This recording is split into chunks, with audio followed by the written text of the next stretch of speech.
하나님 말씀은 신약성경 요한복음 9장 35절에서 41절까지입니다. 찾으신 분들은 한 목소리로 함께 읽겠습니다.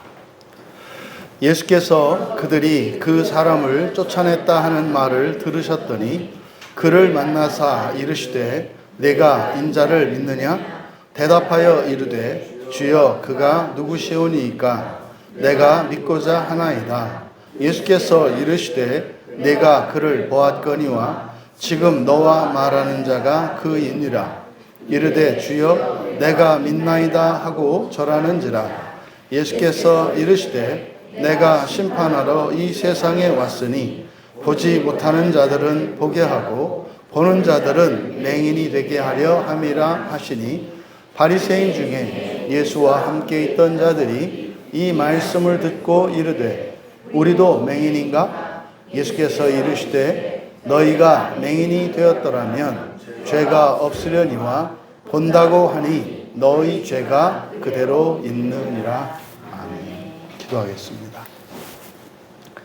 살아계신 하나님, 이 시간 이 성경 본문에 담긴 참된 진리의 말씀이 밝히 드러나게 하시고 전하는 자나 듣는 자나 성령의 역사로 말미암아 새롭게 거룩하게 되어지는 이 시간 되게 하옵소서.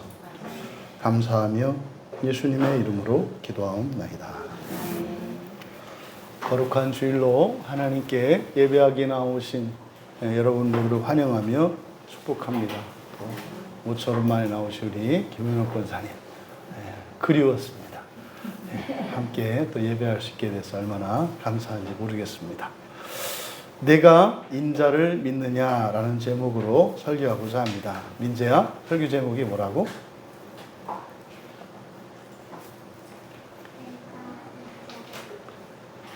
아멘. 내가 인자를 믿느냐. 인자가 뭐야? 인자가 뭐지? 준민이가 얘기해 줘봐. 인자가 뭐야? 준민이는 인자를 믿으시나요? 응? 그러니까 이게 이제 많이 한글로 이렇게 바뀌었습니다만은 이제 중간중간에 한자 단어들이 있는 경우에 의외로 우리 청소년 자녀들은 무슨 말인지 모르는 경우가 많습니다. 그래서 인자가 그러니까 사람의 아들이라는 말을 한자로 나타낸 거야. 인자가 사람 인자잖아, 그렇지? 자는 아들 자, 그렇지? 그래서 인자라고 한 거야. 그래서 그대로 번역을 하면 사람의 그 아들이라는 뜻입니다. 사람의 그 아들. 그러니까 내가 인자를 믿느냐 이 말은 내가 사람의 그 아들을 믿느냐라고 하는 뜻입니다. 그럼 이 인자라고 우리말 성경에 번역되어 있는 이 말은 아주 특별한 의미가 있는 말씀입니다. 이제 우리가 이제 본문의 말씀을 살펴볼 것인데 이 요한복음 9장의 시작은 바로 눈이 멀었던 날 때부터 선천적으로 맹인이었던 사람을 고쳐주시는 일로 시작이 됩니다. 그리고 이 사건이 일어난 곳을 마치 이제 성전에서 나오시던 예수님께서 그 눈 멀었던 자를 고친 것으로 이제 이 9장에서는 이제 설명을 하고 있습니다. 그래서 이제 맹인의 눈을 띄어주신 그 사건의 결론에 해당하는 부분입니다. 이것은 여기에서 이제 앞을 보지 못한다고 하는 이것이 어떤 의미인지, 이것이 육체적인 맹인, 육체적으로 보지 못하는 것과 또한 영적으로 보지 못하는 것, 이 두 가지를 함께 연결하고 있는 본문입니다. 여기서 예수님께서 35절에 그 눈을 맹인이었다가 눈을 뜬 그 사람에게 물어본 질문이지 않습니까? 내가 인자를 믿느냐? 근데 지금 이게 어떤 상황이죠? 지금 예수님이 이 사람에게 물어보는 이 상황은 차라리 이 맹인이 맨 처음에 눈을 뜨고 실로암 못에서 씻어서 눈을 떴을 때 그때 좀 물어보셨더라면 대답하기가 얼마나 쉽겠습니까? 그러니까 여러분들이 큰 인생에 문제가 있었고 장애가 있었어요. 한계가 있었단 말이에요. 근데 그게 해결이 딱 됐어요. 그때 물어봐 주시면 얼마나 대답하기가 편하겠냐 이 말이에요. 아멘 하지 않겠습니까? 아멘. 근데 지금 예수님이 물어보시는 이 상황은 그 상황이 아니에요. 물어보신 상황은 어떤 겁니까? 오히려 예수님 때문에 좋다 만 것 같은 순간이에요. 눈이 띄어졌을 때는 좋았죠. 여러분, 이 맹인의 눈이 띄어졌다라고 하는 것은 뭐 제가 자주 여러분들한테 말씀하는 운명이 바뀌고 팔자가 바뀐 사건이에요. 그러니까 평생 맹인이었던 사람이 눈을 떴어요. 여러분 생각을 해보세요. 여러분이 선천적인 맹인으로 태어났는데 여러분이 눈을 딱 뜨게 됐어요. 그 뭐 더 바랄 게 있을 것 같으세요? 준민아, 네가 정말로 태어날 때부터 앞을 못 보는 사람이었어. 그랬던 사람이 눈을 뜨게 됐어. 뭐 어떨 것 같아? 뭐 기쁜 정도가 아니라 이거는 뭐 정말 뭐 더 이상 바랄 거 없을 것 같지 않아? 그렇지? 근데 그때 엄마가 공부하라면 어떨 것 같아? 그럼 어떨 것 같아? 기분이 확 가지? 아니야? 더 기뻐? 이럴 때 박수 쳐줘야 돼요. 더 기쁘다잖아요. 더 기쁘다잖아요. 내가 이제 상대를 과소평가했네. 여러분, 이렇게 엄청난 일이 일어났다 하더라도 사소한 것 하나가 나에게 불편을 주면 엄청난 기쁨은 뒷전으로 물러가고 요만한 불편한 게 하나로 오잖아요. 이게 이제 여러분 이제 가정에서 많이 느끼는 거잖아요. 여러분 이제 뭐 부부로 사시고 부모와 자녀로 사시면 오랫동안 여러분들이 서로에게 서로를 섬기기도 하고 섬김을 받고, 그러니까 여러분 아무리 잘못된 부부고 가족관계를 하더라도 받은 게 많겠습니까? 힘든 게 많겠습니까? 비교할 수 없을 정도로 받은 게 많아요. 제발 발언법 좀 쓰지 마. 그런데 어떻게 해요? 99가지를 잘 해줘도 한 가지만 잘못되면 그것 때문에 원망하고 불평할 수도 있는 게 사람이에요. 근데 지금 이 맹인의 상황이 어떤 상황이냐면 이 사람의 운명이 바뀌었어요. 팔자가 바뀌었다고요. 그러니까 평생을 사실은 눈으로 뭘 본 적이 없는 사람이 눈을 떠서 색깔을 보고 말이죠. 목소리로만 듣던 그 사람들 한 사람 한 사람을 눈으로 확인하면서 대조하는, 그러니까요, 삶 자체가 굉장히 기쁘고 새롭고 신나는 삶이었을 거예요. 언제까지? 이제 여기서 바로 바리새인들에게 출교를 당하기 전까지. 그럼 보세요. 예수님 때문에 너무 좋았잖아요. 지금까지 살아본 적이 없는 그런 인생을 살았잖아요. 그런데 이제 또 그 예수 때문에, 그 예수를 부인하지 않았다는 그것 때문에 이 사람이 추방을 당한 겁니다. 그럼 추방당한 것은 말입니다. 더더군다나 우리가 흔히 말해서 뭐 트라우마라는 거 있지 않아요? 그게 뭡니까? 자라보고 놀란 가슴, 소뚜껑 보고 놀란다고. 이 사람은 과거에 버려진 기억이 있는 사람이에요. 부모로부터 장애를 갖고 태어났기 때문에 버려져서 참으로 기가 막힌 인생을 살았던 사람이에요. 그러니까 예수님이 눈을 고쳐주셔서 이제 눈도 고쳐졌고 드디어 이제 그토록 그리워하고 정말 애증의 관계였던 가족의 품으로 돌아갔지 않습니까? 그런데요, 이제는 부모가 버리지는 않았지만 이제는 종교 지도자들, 사실은 여기서는 뭐 신정일치 사회니까 종교 지도자가 곧 정치 지도자입니다. 이들이 이제 사내들인 공에 의해서 다스려지기 때문에 바리새인들의 판결은 법정에서 내리는 판결과 같아요. 그러니까 이제는 법에 의해서, 이 종교 지도자들에 의해서 이제는 가족과 생이별을 하게 된 거예요. 그럼 여러분, 이런 상황에 여러분들이 처해 있다면 하기 쉬운 생각이 바로 어떻게 해요? 자책 모드로 갈 수 있어요. 팔자 타령으로 갈 수가 있어요. 지지리도 안 되는 인생. 나는 안 되는구나. 나는 원래 정말로 저주받은 자이구나.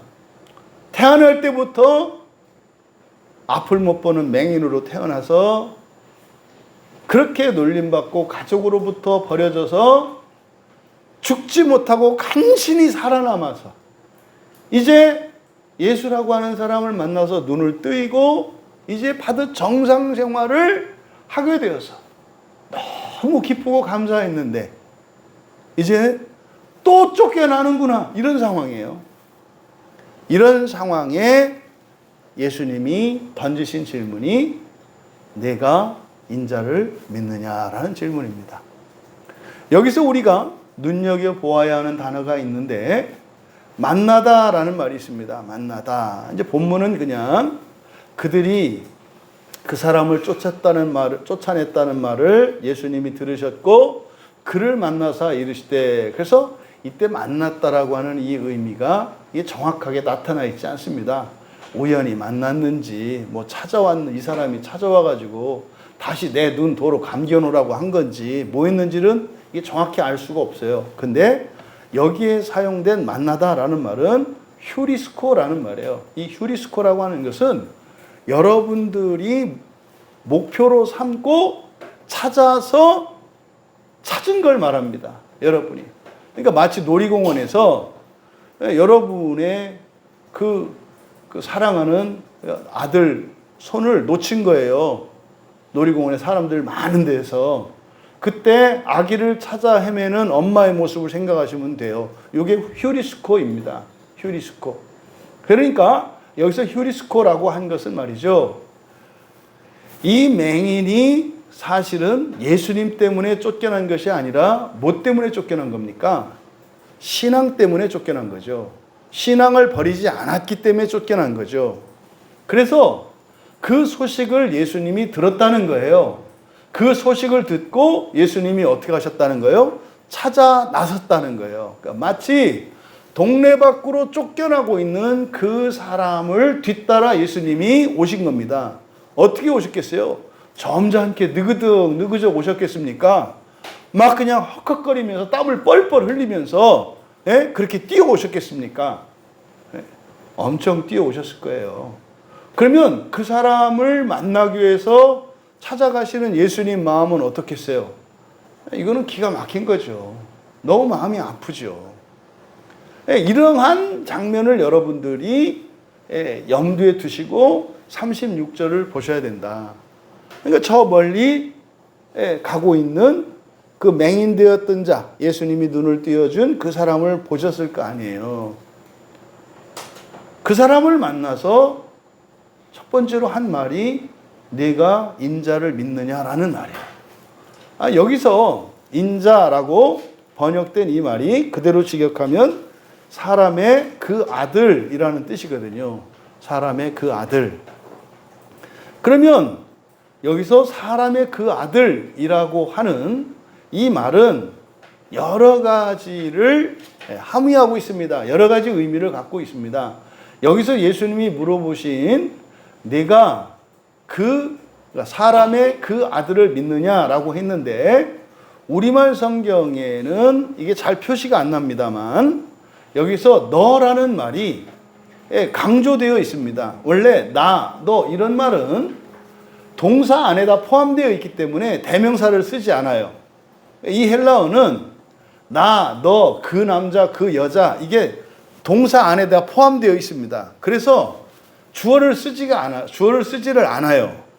그리고 원래 이 주어의 위치도 동사 다음에 옵니다. 우리는 내가 본다 이렇게 말을 합니다만 헬라어는 본다, 내가 이런 식으로 어순이 달라요. 그런데 주어를 앞으로 꺼내는 경우가 있어요. 이거는 뭐 하려고 하는 거예요? 강조하려고 하는 거예요. 강조하려고. 주어를 강조하려고. 그래서 이때 주어를 앞으로 꺼낼 때는 바로 내가, 진짜 내가, 뭐 이런 의미로 해석을 해야 되는 거예요. 그러니까 쓰지도 않는 대명사, 그리고 위치도 바꾸어서 문장의 맨 앞으로. 이거는 굉장히 강조하는 겁니다. 굉장히 강조하는 겁니다. 이해되시죠? 그러니까 여기서 우리말 성경은 그냥 내가 인자를 믿느냐 이랬습니다만, 이래도 믿을 거야 이런 뜻이에요. 이래도 믿는다는 말이야 이런 거죠. 이래도 믿는다는 말이야. 내가 정말로 이런 상황에 네가 예수를 믿는다고 고백한 그것 때문에 또다시 가족과 헤어지고, 이제는 가족과 헤어지는 정도가 아니라 마을 사람들과도 완전히 헤어지게 된, 아예 쫓겨나게 된, 그래서 이제는 맹인으로 살 때는 동냥이라도 할 수 있는데 이제는 이 동네도 떠나야 되는 이런 상황 속에서 원망스럽지 않아? 이런 의미도 포함되어 있는 거고, 이런데도 네가 정말 믿는다는 말이냐? 이렇게 묻는 겁니다. 사실은 말이죠, 이게 지금 이 사람이 어떤 상황입니까? 박해를 받는 상황이잖아요. 핍박을 받는 상황이잖아요. 쫓겨났잖아요. 이거 복음서 끝날 때까지 사도들도 넘지 못했던 질문이에요. 사도들이 잡혀갈까봐 베드로도 어떻게 했어요? 예수님을 부인했잖아요. 부인했잖아요. 그러면 지금 이 사람에게 물어보시는 이 질문, 이거는요, 어떤 제자들을 부르셔서 그들을 양육하시는 과정에 있는데, 사실은 굉장히 수준이, 그러니까 영적인 수준이 높은 질문이에요. 이게 사도들은 예수님이 마지막 십자가에서 잡혀서 돌아가시기 직전에 잡혀가실 때 받았던 질문이거든요, 이 질문은. 그러니까 이 사람은 또 뭐예요? 제자들은 체포도 안 됐어요, 사실은. 뭡니까? 체포될 위험만 있었죠. 그런데도 부인하고 다 튀었잖아요. 그러니까 지금 이 사람은 마을에서 내쫓긴 상황이라고요. 그러니까 이 질문은 평범한 그런 질문이 아니다. 저는 저희 아버님이 교통사고로 돌아가셨을 때 그런 거였죠. 제가 이제 네가 나를 믿느냐, 예수님이 직접 이렇게 물어보진 않으셨지만 저 혼자 안 믿어 이랬던 거죠. 안 믿어. 우리 아버지를, 젊고 건강하신 우리 아버지를 교통사고로, 뭐 옛날에는 가장 비참한 죽음이 노상객사였어요. 노상객사. 왜 노상객사가 비참하냐면 길에서 죽은 사람은 시체가 집에 못 들어와요. 집에도 못 들어와요. 그래서요, 집 주변만 돌고 그냥 가야 합니다. 이게 노상객사예요. 그러니까 굉장히 저주받은 죽음이 집 바깥에서 죽는 거였다고요. 그러니까 제 상식으로는 이거는 도저히 견딜 수 없는. 그리고 제가 첫 번째 기도 제목이 우리 부모님의 구원이었는데 그런 예수를 어떻게 믿어요? 마치 맹인이 눈을 떴던 것은 제가 예수님을 믿던 그날 내 죄가 정말로 다 씻겨지고 용서받았고 정말 거룩하고 순결한 모습으로 다시 하나님 자녀로서의 새로운 인생을 살 수 있게 되었다는 것을 깨닫고 감격해하고 기뻐하고, 그때 정말 온 세상이 반짝거리던 그날, 그게 제 맹인이 눈 뜬 것과 같은 것이었어요, 저에게는. 지금도 제가 이런 얘기를 하면 그날 예수님을 정말 예배 시간에 인격적으로 믿게 되고, 예수님이 십자가에서 죽으신 게 나를 위한 것이었고 예수님이 죽어주셨기 때문에 내가 받을 벌이 다 사라졌다고 하는 그것이 확 믿어지면서 그 구원의 기쁨을 누리면서 교회 바깥으로 나왔는데, 정말로 그냥 나뭇잎들이 뭐 황금빛으로 막 물들고 온 세상에, 지금도 제 기억 속에는 초록의 잎인데 황금색이에요. 제 기억 속에는. 그때 그랬거든요. 그러니까 그게 맹인이 눈 뜬 것과 같은 거예요. 근데요, 아버님이 교통사고로 돌아가셨어요. 이게 지금 맹인이 쫓겨난 것과 같은 상황입니다. 그때 물어보신 거죠. 근데 저한테는 마귀가 찾아왔던 것 같아요. 너 이래도 믿을 거야? 이렇게. 제가 그랬죠. 미쳤냐? 이렇게. 이딴 하나님을 내가 왜 믿냐? 이럴 수도 없고 저럴 수도 없고. 근데 여러분, 그게 안 믿는다는 건 있을 수가 없는 거예요. 뭐예요? 미워졌다는 거죠. 밉다는 거지. 믿은 것이 사라지는 건 없어요. 믿음은. 이 믿음이 근본 감정에 의해서 가려지죠. 그래서 좀 멀어지는 거고 말이죠. 싫어지는 거고 말이죠. 믿음은 사라지는 게 아니에요. 그땐 제가 이런 걸 몰랐죠. 그래서 그냥 미움으로 완전히 덮여서 이제는 하나님으로부터 멀어지기로 한 거죠. 그러니까 지금 바로 이 맹인의 상황이 이런 상황입니다. 이게 사실은 이렇게 쫓겨난 이 상황, 박해받는 상황이거든요. 그런데요, 예수님이 휴리스코 하셨다 그랬잖아요.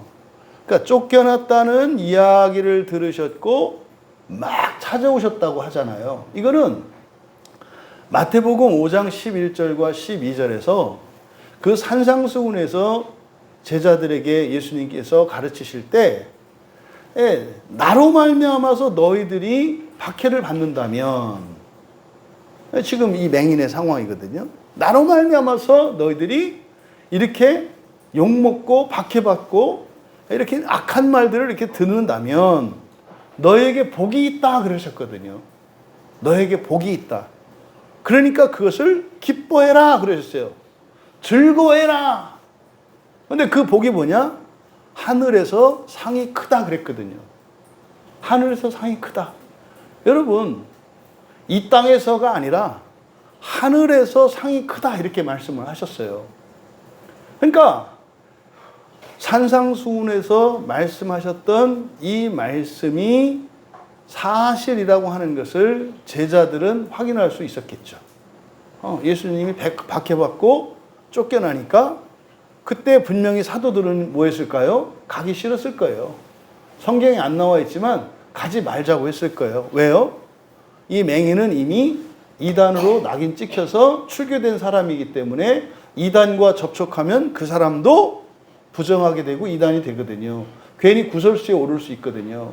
그러니까 성경은 써있지 않았습니다만은 10중 8구 뒤에서 나오는 이 사도들의 행적을 보면은 말렸을 것이 틀림이 없어요.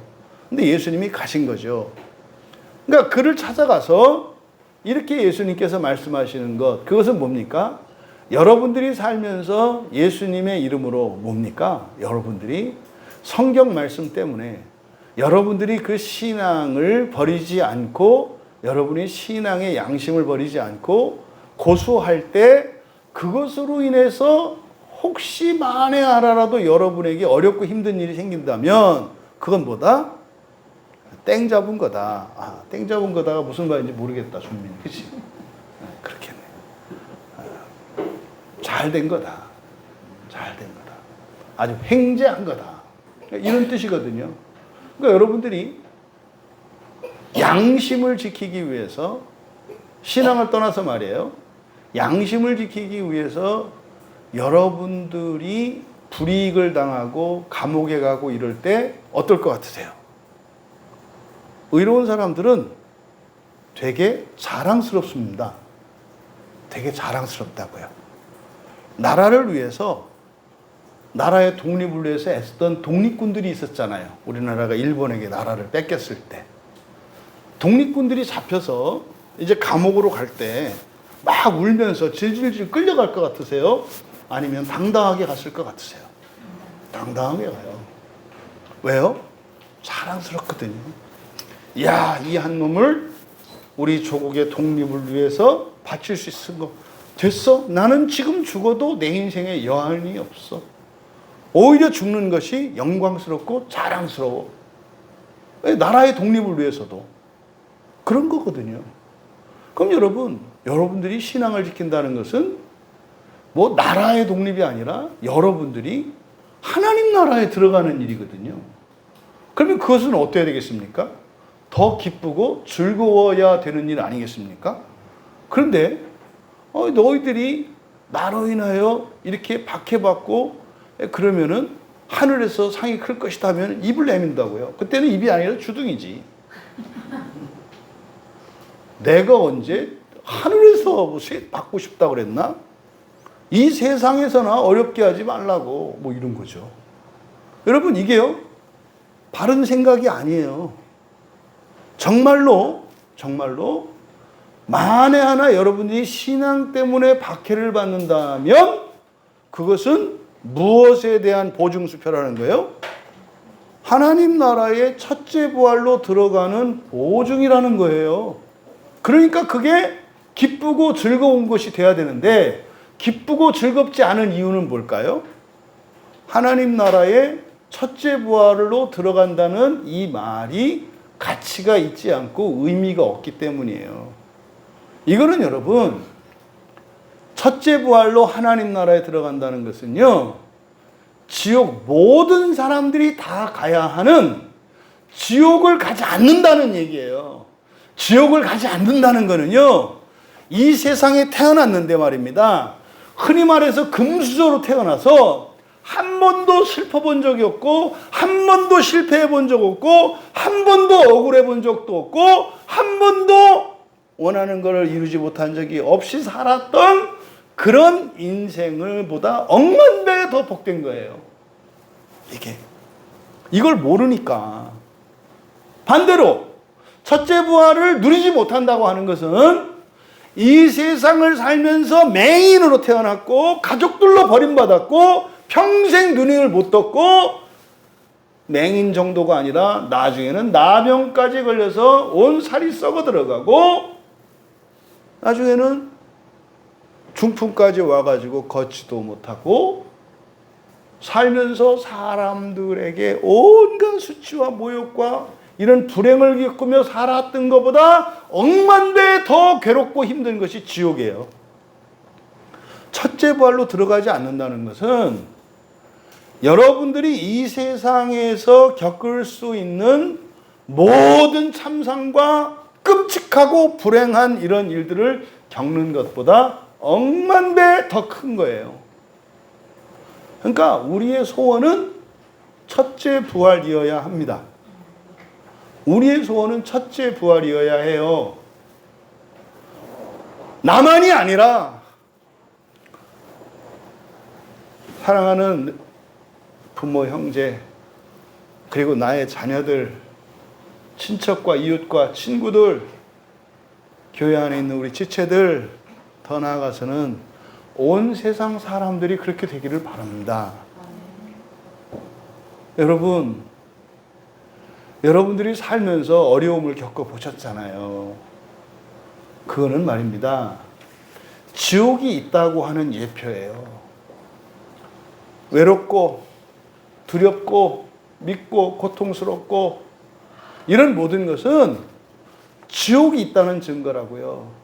여러분의 육체의 감각이 있어서 불에 데이면 뜨겁고 다른 것에 핥히면 피부가 따갑고 아프고 이런 모든 고통과 이것들은 지옥이 있다는 표시예요. 그러니까 준민이가 달려가다가 축구하다가 탁 넘어졌는데 무릎이 딱 까졌어. 그때 뭘 생각해야 되는 거야? 지옥 가면 안 되겠구나. 그런 거라고. 지옥 가면 안 되겠구나. 이런 거예요. 그런데 어쨌든 넘어졌지만 기가 막히게 코너로 골대 그 구석을 해서 볼이 쫙 해가지고 딱 골이 난 거야. 근데 뭐 아프긴 아픈데 어때? 좋잖아.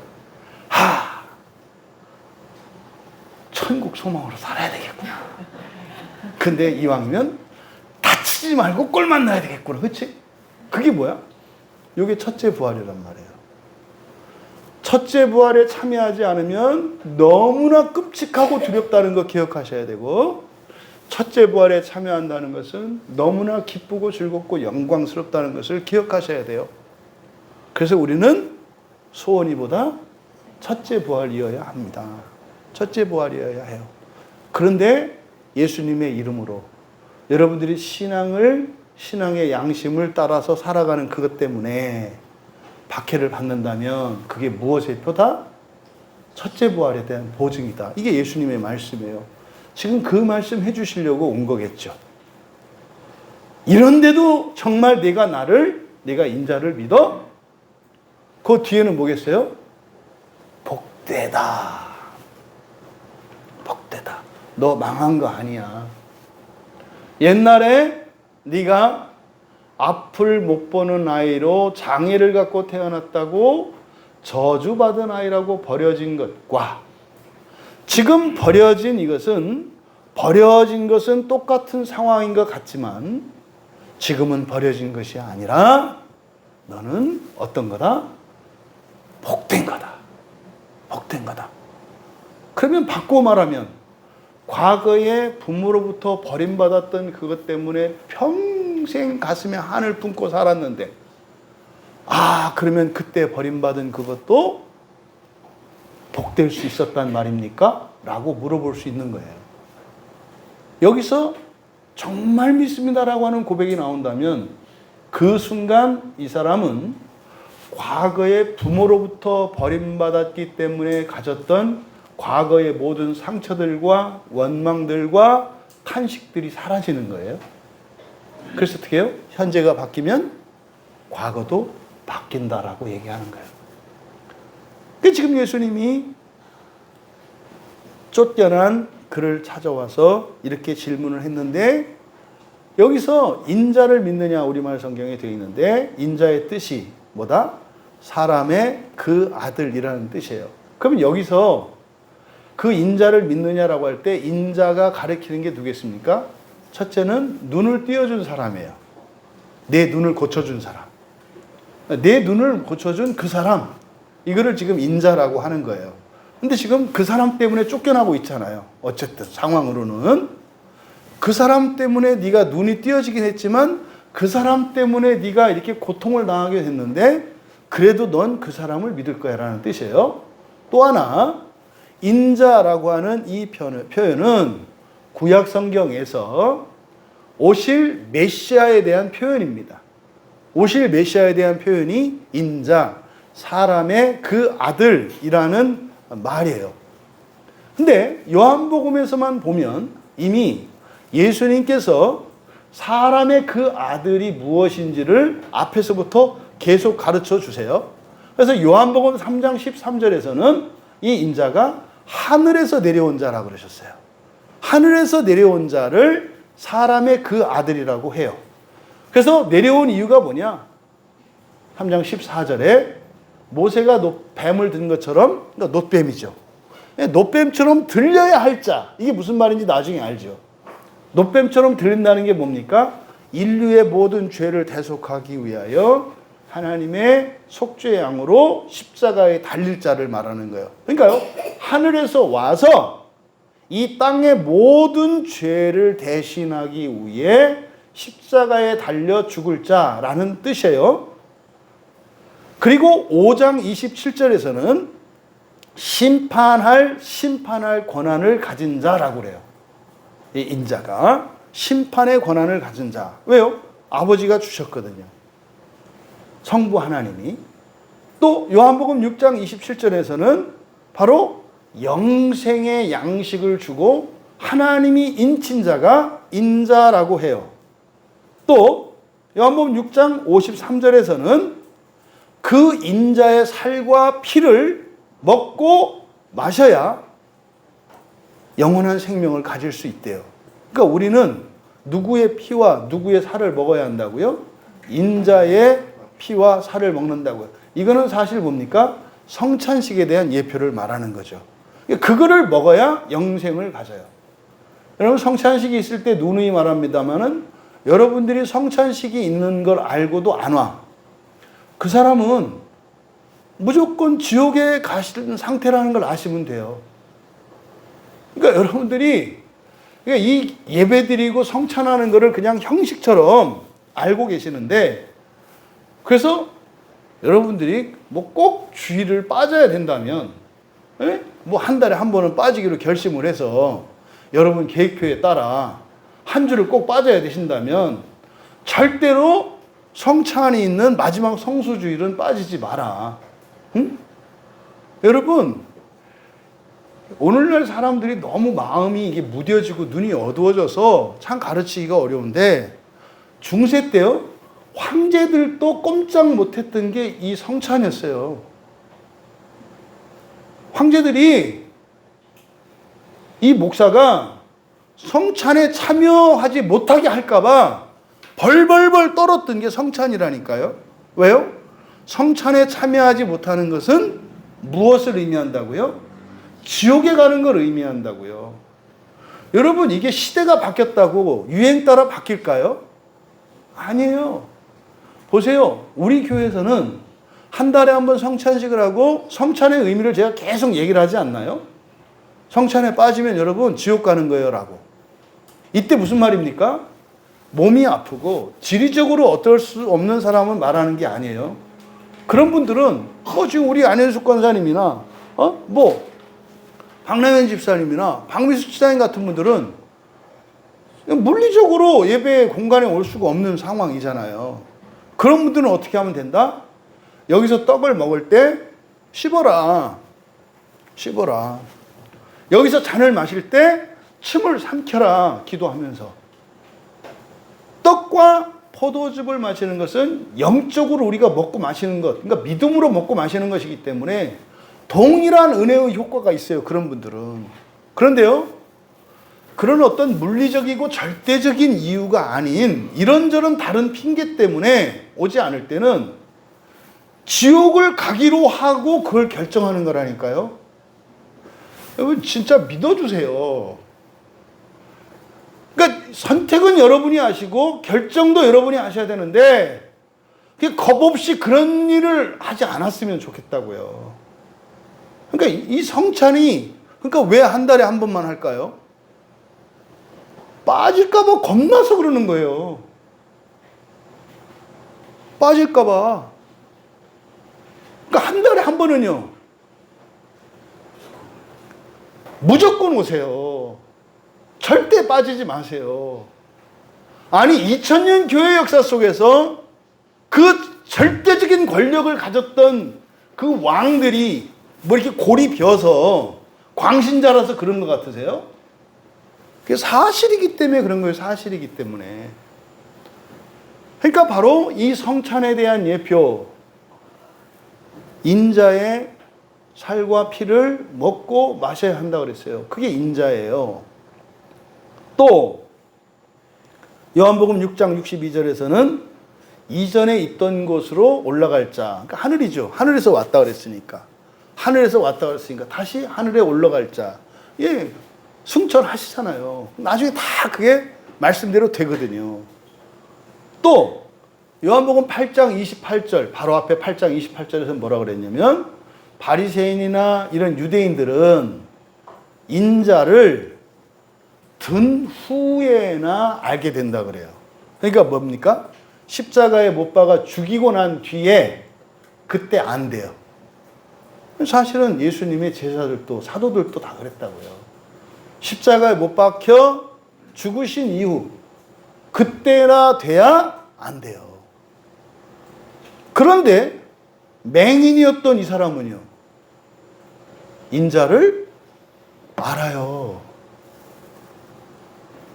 그냥 신앙의 진전과 수준으로 보았을 때 이 맹인보다 더 믿음이 뛰어나고 영적인 계시를 아는 사람이 없어요.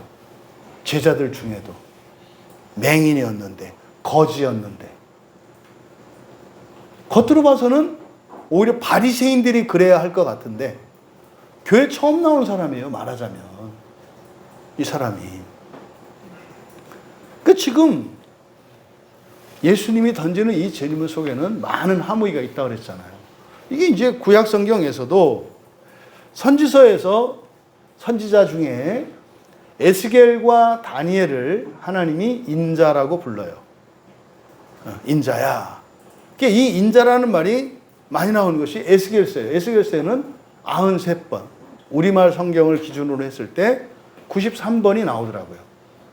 그러니까 인자라고 이렇게 불러. 인자야. 근데 이 에스겔이라고 하는 말이요. 이게 에스겔, 히브리어 음가대로 하면은 에헤즈켈이거든요. 이거 이제 우리말로 에스겔이라고 합니다. 에헤즈켈이라는 말이에요. 에헤즈켈 할 때 에헤즈, 이게 뭐냐면 하자크입니다.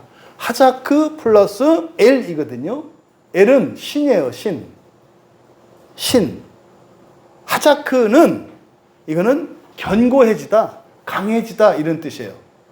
그러면 에헤즈켈, 우리말로 에스겔이라고 되어 있는 이 말은 그 이름의 뜻이 뭐예요? 신이 견고하게 될 것이다. 이 무슨 말인지 아시겠죠? 성화를 가리키는 말이에요. 거룩하게 되어지는 거, 우리가 점점점 하나님 자녀가 되어가죠. 그러니까 신이 견고하게 되어질 것이다. 이게 에스겔이라는 말이에요. 그 에스겔을 구약에서 인자라고 하나님이 부르신다고요. 그리고 또 인자라고 불린 사람이 다니엘 선지자예요. 다니엘이에요. 다니엘이라고 하는 말도 마찬가지로 뒤에 엘자가 들어가 있잖아요. 엘은 신이에요. 다니엘. 원래 천사들의 이름에 뒤에 이름이 들어가거든요. 네. 가브리엘 이렇게. 그러니까 여기서 다니엘 할 때 이 다니, 딘이라고 하는 것이 심판이거든요. 그러니까 다니 그러면 나의 심판이에요. 나의 심판. 그러니까 신이 나의 심판이다. 무슨 말입니까? 내가 결국 뭐가 된다는 뜻이에요? 신이 된다는 뜻이에요. 신이 나의 심판이다. 신이 심판하신다가 아니라 신이 나의 심판이다. 내가 최종적으로는 누가 된다? 신이 된다는 뜻이에요. 하나님의 아들이. 그러니까 에스겔이나 다니엘이라고 하는 이 이름에는 바로 부활에 대한 계시, 구원에 대한 계시가 들어가 있는 이름이에요. 그러니까 이 두 사람에게 구약 성경에서 인자라고 하나님이 부르신다고요. 이게 시편에도 일일이 열거할 수는 없습니다만 굉장히 많은, 우리가 이제 새벽에 시편 강해를 하고 잠언 강해를 했지 않습니까? 시편과 잠언에서 가장 기쁘고 감사했던 게 바로 이 부활에 대한 계시, 새 창조에 대한 계시를 발견할 때 최고 기쁘고 감사했어요. 시편에는요 무지 많아요. 이 하나님의 아들에 대해서. 그러니까 그걸 뭐 일일이 다 열거할 수는 없습니다만 대표적인 거, 또 여러분들이 뭐 복음성가라도 부르는 시편 8편 4절에 보면 사람이 무엇이기에 주께서 그를 생각하시며 인자가 무엇이기에 주께서 그를 돌보시나이까, 이렇게 돼 있거든요. 그러니까 이 시편 8편 4절은 사람이 무엇이기에 할 때 이 사람은 아담이 아니라 이쉬예요. 이쉬는 누굽니까? 거듭난 사람, 신자를 말해요. 지금으로 말하면 예수 믿고 세례받은 사람을 말해요. 이게 이쉬예요. 그러니까 우리말 성경에 사람이라고 되어 있습니다만 이미 구약 성경에 예수님을 믿는 사람과 믿지 않는 사람을 구별해서 쓴다고요. 예수님을 믿지 않는 사람은 아담이라고 하고요. 예수님을 믿는 사람들은 이쉬라고 해요. 그래서 사람이 무엇이간데 주께서 그를 생각하십니까? 그래서 뭐 이쉬가 뭔데 이렇게 끔찍이 생각하세요? 사실은 이게 천사들이 하는 말이에요. 아니 저것들이 뭔데 한 주먹거리도 안 된대. 저것들이 나를 다스린다는 얘기예요, 하나님. 이런 얘기거든요. 또 인자가 무엇이기에 주께서 그를 돌보시나이까? 인자는 뭡니까? 아직 완전한 하나님의 자녀가 되지 않은 하나님의 씨를 가지고 있는 사람들을 나타내는 말이에요. 우리죠. 하나님의 자녀이면서 사람으로 살아가는 우리들을 사람과 인자라고 나타낸 게 시편 8편 4절이에요. 그러니까 이런 것처럼 구약 시편에 되게 많이 나와요. 또 우리말 성경에 인자가 사람의 그 아들이라고 했잖아요. 그러니까 사람의 아들 할 때 단수형일 때는 인자라고 번역이 되는데 우리말 성경에 인생이라고 번역된 거가 있어요. 인생. 인생은 우리가 생각하는 라이프 인생 그게 아니에요. 시편의 인생이라고 번역된 대부분의 단어들은 인자들이에요. 사람의 아들들. 그러니까 사람의 그 아들 할 때는 사실은 첫 번째 우리의 맏형이신 예수 그리스도를 뜻해요. 근데 인자들 그러면 어떻게 돼요? 그리스도인을 의미하는 거예요. 그게 이제 우리말 성경에서는 그냥 인생이라고 번역되어 있어요. 그러니까 인자들이죠. 그러니까 그리스도는 하나님의 그 아들 인자. 그리스도인은 뭐예요? 인생. 이렇게 되는 거예요. 이게 이제 시편에 이런 표현이 많이 나옵니다. 또 잠언에도 대표적인 게 잠언 8장이거든요. 잠언 8장 4절과 잠언 8장 31절에 인자가 나와요. 사람의 아들, 사람의 그 아들. 근데 잠언 8장 4절에서는 사람들아, 이씨들아 그래요. 이씨들아. 내가 너희를 부르며 내가 인자들에게 소리를 높이노라. 복수형이죠. 그리스도인들을 향해서 말하는 거예요. 그래서 그리고 31절 8장 잠언 8장 31절에 보면은 30절부터 읽어드리면 이렇게 됩니다. 내가 그 곁에 있어서 창조자가 되어 날마다 그의 기뻐하신 바가 되었으며 항상 그 앞에서 즐거워하였으며 사람이 거처할 땅에서 즐거워하며 인자들을 기뻐하였느니라. 이게 이제 잠언 8장 설교를 참고하시고 어쨌든 잠언에서 또 인자에 대한 언급이 있다는 거예요. 그러니까 예수님이 내 눈을 고쳐준 그 사람을 믿어 라는 표현을 우리말 성경에 인자라고 되어 있는데 여기서 이건 여러 가지 의미가 있다. 첫째, 내 눈을 고쳐준 사람을 믿느냐. 어떤 의도요? 그 사람 때문에 너 쫓겨났는데 그래도 넌 그 사람을 믿을 거야? 이런 뜻이고. 그런데 눈 고쳐준 사람을 눈 고쳐준 사람이라고 하지 않고 사람의 그 아들이라고 한 것은 바로 눈을 고쳐준 그 사람이 누구라는 뜻이에요? 구약에서 예언되었던 인자, 다시 말해서 그리스도라는 거예요. 내 눈을 떠준 그 사람이 또 그리스도인 것을, 그 구약에 예언된 인자인 것을 믿느냐라고 물어보신 거다 이 말이에요. 그리고 여기에 지금 우리말 성경에는 내가 인자를 이라고 동그라미 치세요. 그냥 목적어로 인자를 믿다. 그래서 믿는다. 피스티오라는 말에, 이 피스티오라는 말이 뒤에 전치사를 취하지 않는 경우가 있고, 그러니까 목적어가 바로 나오는 경우가 있고 전치사를 쓰는 경우가 있어요. 근데 그냥 우리말 성경에서는 그냥 누구를 믿는다 이렇게 되어 있습니다만은 어떤 때는 에이스라는 전치사를 쓰고 어떤 때는 n이라는 전치사를 쓰고 어떤 때는 에피라는 전치사를 써요. 여러 가지 전치사를 써요. 이건 뭡니까? 의미가 다 다른 거예요. 근데 우리말 성경에서는 그냥 그거를 그냥 하나로 통째로 믿는다, 누구를 믿는다 이렇게 되어 있다고요. 근데 아니에요. 여기에 사용된 거는 에이스예요. 에이스는 안으로라는 뜻인데 안으로니까 목적을 나타내요. 일단은 공간적으로는 안으로 들어가는 건데 그러니까 목적 지향을 나타냅니다. 그래서 이거를 위하여라고 또 번역을 하는 거예요.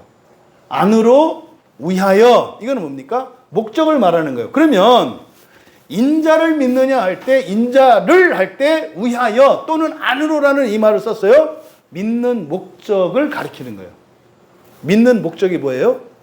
인자예요, 인자. 그러니까 뭡니까? 인자가 되기 위하여, 인생이 되기 위하여, 구약의 표현 따르면. 이해되세요? 하나님의 아들이 되기 위하여라는 뜻이다 이 말이에요. 여러분 예수 왜 믿으세요? 준민아, 너 예수 왜 믿어? 예수님을 왜 믿어? 응? 예수님을 왜 믿어? 엄마가 믿으라 했어? 아빠가 믿으라 했어? 누가 믿으라 그랬어? 응? 예수님을 왜 믿냐고? 부활하기 위해서. 부활한다는 게 무슨 뜻이지? 부활한다는 게 무슨 말이야? 사람이 신되는 거. 그러니까 예수님을 믿는 거는 사람이 신되는 거네. 근데 조금 어려운 질문. 모든 사람이 부활한다고 했는데 모든 사람이 부활한다 했으니까 예수님을 안 믿어도 부활하잖아. 너 궁금하지 않았어? 모든 사람이 부활한다는 말에 대해서 궁금하지 않냐? 그러면은 예수 안 믿어도 되고 교회 안 다녀도 되고 이렇게 긴 설교 안 들어도 되는데? 그러니까 조금 더 구체적으로 부활은 맞아. 부활 중에서 어떤 부활? 그렇지. 그렇지. 예, 박수 치세요. 뭘 눈치 보세요? 전 여러분들이 언제나 대답을 준비하시길 바라요. 왜 예수 믿어요? 왜 교회 가요? 첫째 부활하려고요. 무슨 말입니까? 1등으로 부활하려고요. 1등으로 신이 되려고요. 그래서 바울 사도도 구원받는 것을 경주자에 비교한다고요. 꼬린 지점을 통과하는 게 구원받는 거고 부활하는 거거든요. 그럼 여러분 트랙에서 그 경주를 할 때 그 트랙 결승전 안 지나오는 사람이 있나요?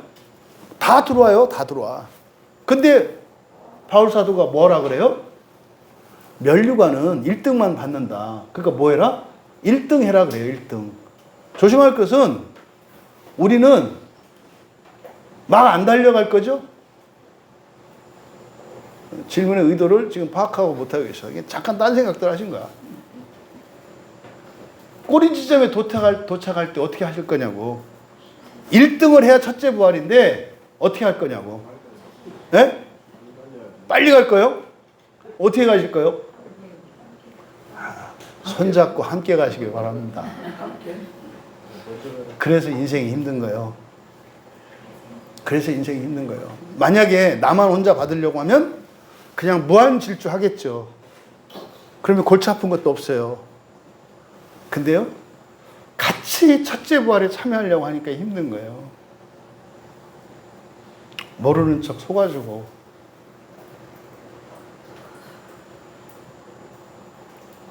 그렇게 사는 거예요. 왜요? 우린 같이 갈 거니까. 하나, 둘, 셋 할 때 발 내밀지 않는 사람 하나 없길 바랍니다. 응? 다 함께 갈 수 있기를 바라요. 그래서 여기 지금 인자에 대한 계시라고 하는 것이 바로 부활에 대한 계시예요. 그래서 예수를 믿는 이유는 뭐라고 줍니다? 첫째 부활을 위해서. 첫째 부활은 오직 예수 그리스도 이외에 다른 길이 없어요. 오직 성경 이외에는 없어요. 근데요, 첫째 부활을 제외하면은요, 다 있어요. 첫째 부활을 제외하면.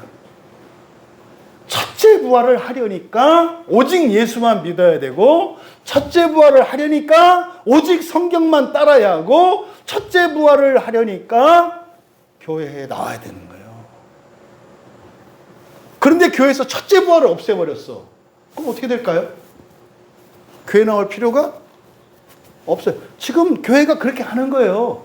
첫째 부활을 없앴기 때문에 어느 날 왜 나오지? 왜 꼭 그래야 되지?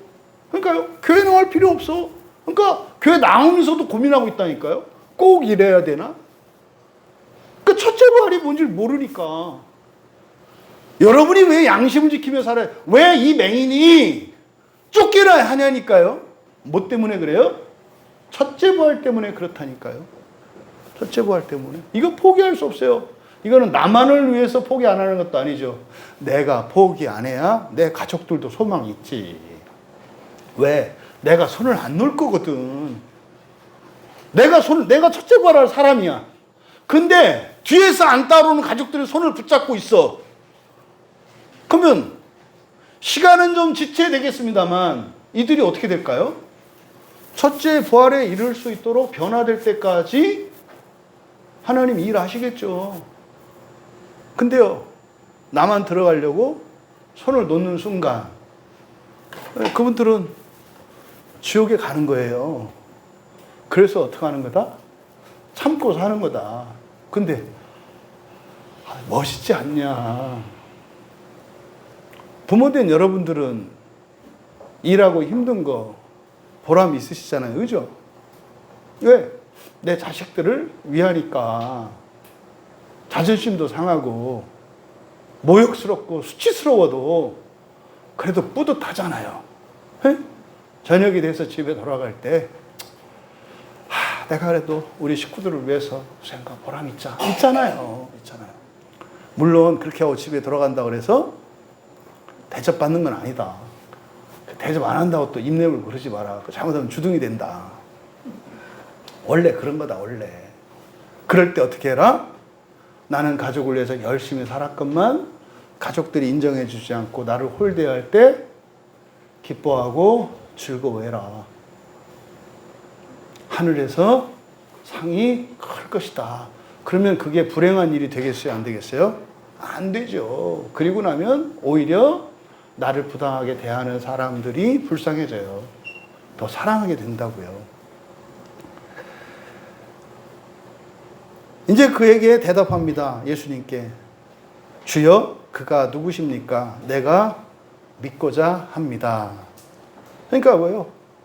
여기서 내 눈을 뜨어주신 그분이 누구예요? 이런 뜻이잖아요. 이 사람은 예수님을 봤나요? 못 봤나요? 못 본 거예요. 왜요? 눈에 흙을 발라줬고 후 불어줬잖아요. 목소리는 들었죠. 그래서 어렵게 실로암에 갔잖아요. 여러분, 맹인이 눈 뜨기까지의 그 과정이 성경에 나와 있지 않지만 그걸 여러분들이 유념해야 된다 그랬어요. 예수님께서 치료해 주셨고, 그리고 실로암에 가서 그 못에 물로 씻으라고 할 때 2km의 과정을 맹인이 가는 그 길은 험난하다. 포기하고 싶고 이거 했다 아니면 어떻게 하나 의심도 들고 별의별 일들이 다 일어난다. 근데 뭐 해라? 순종해라. 그때 눈을 떴어요. 기억은 나요. 그분이 누구였냐? 예수래. 근데 눈으로 보진 못했잖아요. 그리고 집으로 간 거예요. 그러니까 지금 이 사람이 여기서 주여, 그가 누구세요? 내가 믿고자 하는. 여기서 저는 이 사람이 집에 가서 눈 뜬 것을 가족과 제외하고 기뻤지만은 계속 내 눈을 띄워주신 그 은인을 만나고 싶어 했던 것처럼 보여요. 여기엔 그 고백이 있어요. 그 사람 누구예요? 아세요? 이 말이지. 나 눈 떠준 그분, 그 아세요? 누군지 아세요? 내가 그분을 위하여 믿고자 합니다. 여기선 단지 뭐라 했습니까? 눈을 띄워준 이거에 대한 인간적인 어떤 은혜, 이것만이 아니라 했어요. 인자라고 하는 이 표현을 통해서 바로 뭐예요? 그분이 누구라는 거? 메시아라는 거.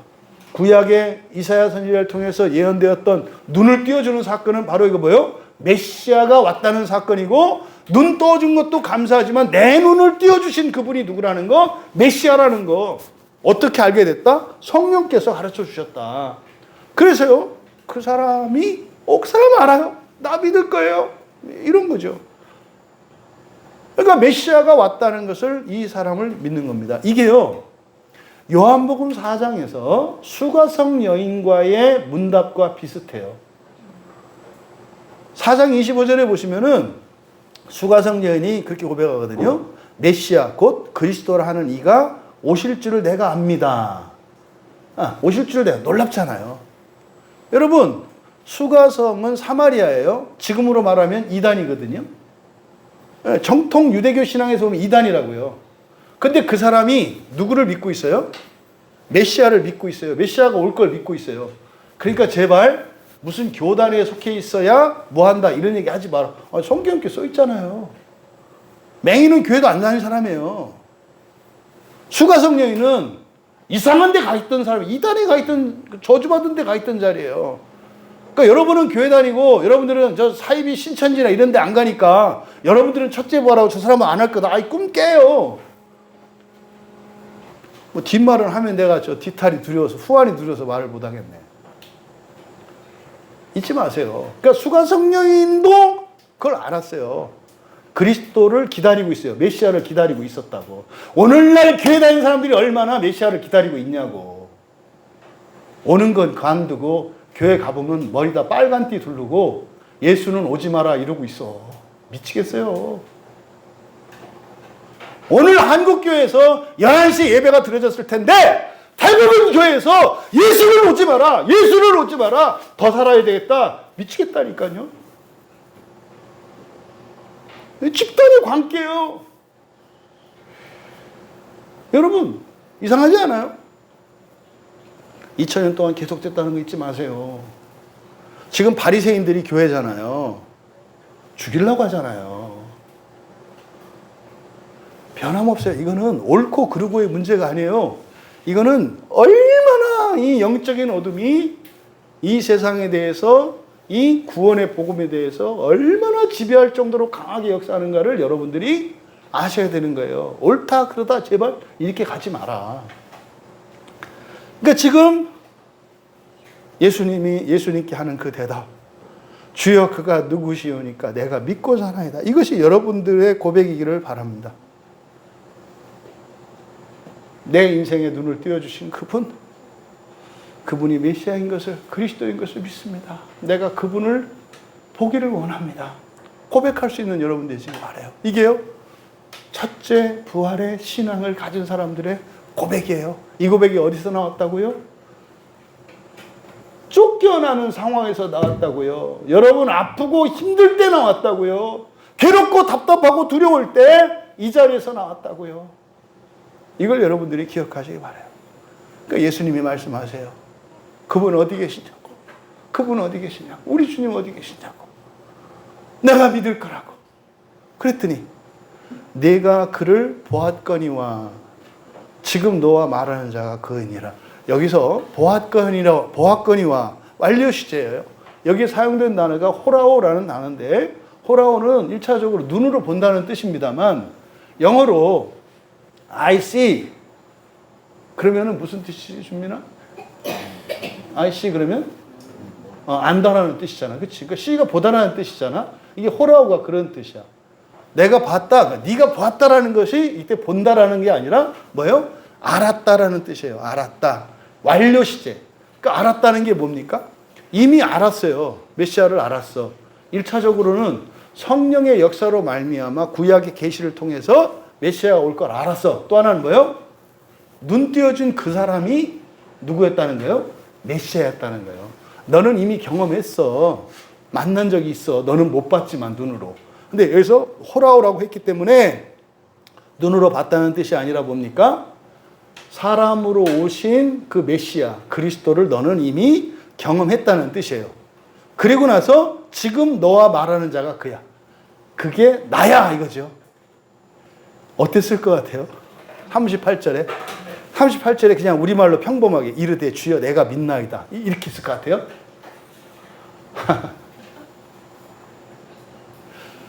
주여! 하는 거예요. 주님! 그럼 어떻게 했을까요? 달려들죠. 제가 그날 눈 뜨고 나서 그 자리에 갔는데 예수님 안 계셔가지고 정말 예수님 보고 싶었어요. 너무 감사했어요. 내 인생을 바꿔주시고 그리고 당신이 메시아시라니요. 주님, 이랬겠죠. 근데 이거를 그냥 글자로는 이르되 주여 내가 믿나이다 이렇게 된 거예요. 이렇게 읽으면 안 된다고. 이렇게 읽으면 안 된다고. 이때 이 맹인의 그 막 뜨겁게 들끓는 그 감정과 복받치는 마음과 분명히 눈물 났을걸요. 눈물 이렇게 흘렀을걸요. 그리고 나서 어떻게 했다? 그에게 절을 했대요. 여기서 절을 했다. 프로스키네오라는 말인데 이게 예배하다라는 말로 쓰여요. 이게 요한복음 4장의 수가성 여인과 이 맹인을 지금 대조하고 있어요. 수가성 여인은요, 오실 그가 메시아가 올 걸 믿습니다. 이러고 나서 수가성 여인은 4장 28절에 보면 어떻게 했어요? 마을 사람들한테 알리러 뛰어가요. 그가 그리스도다! 이렇게 이제 알리러 뛰어가요. 근데 맹인은 어떻게 했어요? 절을 했어요. 예배했대요. 수가성 여인과 맹인의 차이가 이거예요. 맹인이나 수가성인의 공통점은 예수가 그리스도인 것을 믿어요. 차이점은 뭐냐면 맹인은 인격적으로 신앙 고백을 해요. 그러니까 뭡니까? 수가성 여인에서 이 맹인으로 진전이 일어난 거예요. 그럼 이건 반대로 보면 수가성 여인도 참 딱하고 어려운 인생을 살았는데 맹인은 어떻게 했어요? 수가성 여인보다 더 힘든 인생을 살았어. 그러니까요. 고생이 깊으면 깊을수록 어떻구나? 진리에 가까이 가는구나. 이게 쉽지 않은 문제예요. 고생이 크면 클수록 진리에 가까워진다. 그럴 때 여러분 진리에 가까워지기를 원하십니까? 대답 안 하는 이유는 고생은 덜 심하고 진리에 가까워. 그러니까 여러분이 자꾸 조제하는 게 문제라고. 성경에 그러니까 이게 하나님의 문제야. 왜 구원을 그따위로 해? 물어봅시다. 왜 그런 식으로 구원할까요? 왜 고난이 커야 진리에 가까이 가게 할까요? 저는 진짜 지금 기대가 돼요. 여러분 중에 누군가가 정답을 얘기하기를. 왜 이런 고난의 방식으로 진리에 더 가까이 이르게 할까? 그러면 진리를 추구하는 사람들은 더 많은 고난을 감당해야 되죠. 왜 그럴까요? 예? 대답해 줘야 돼, 이거는 진짜. 본성의 변화. 그렇죠? 본성의 변화. 자기적으로는 본성의 변화야. 또 네? 지옥. 좋아. 또 지옥을 대신 사는 거니까 없앤다는 거잖아. 그죠? 예, 또 핵심을 지금 누가 붙이려고 있어? 우리 주민이. 왜 고난의 방식으로 진리에 가까이 가게 하실까? 왜? 고난이 없으면 진리 안 찾아요. 고난이 없으면 하여튼 그렇지. 우리 본성이 그래. 그렇죠? 또 진짜로 준민아. 준민아. 첫째 부활은 어떻게 가야 된다? 예? 다음 기회에 가야 된다 그랬잖아요. 이거 여러분 잘 안 바뀌어요. 첫째 부활에 다 함께 가려면 다 함께 진리를 추구하면 되죠. 근데 다 함께 모든 사람이 진리를 추구하지 않죠. 그러면은 진리를 추구하지 않으니까 첫째 부활을 원하지 않는 누가 있어. 근데 같이 가야 되겠어. 그럼 거기에 필요한 게 뭐예요? 그게 고난의 결단이에요. 여러분들이 인생을 살면서 힘들고 어려운 거를 불행하다고 싫어하는데, 그쵸? 너무 아프고 힘들잖아요. 근데 모든 신자의 고난은 어떻게 한다?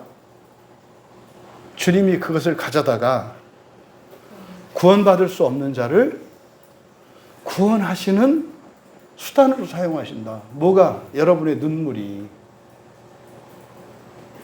예수님의 전지전능한 능력으로 우리를 구원하시는 게 아니라 어떻게 하셨어요? 십자가에서 모든 사람들이 받아야 될 그 죄에 대한 벌을 받으시면서 지옥에 내려가셔서까지 겪으시면서 그 고통을 받으시는 방식으로 구원한 건 뭐예요? 구원받기 싫어하는 놈들, 구원이 뭔지도 모르는 놈들, 그래도 그 놈들을 다 데리고 손잡고 가려니까 고난을 감당하신 거라고요. 고난의 방식으로 진리에 가까이 가게 하는 이것이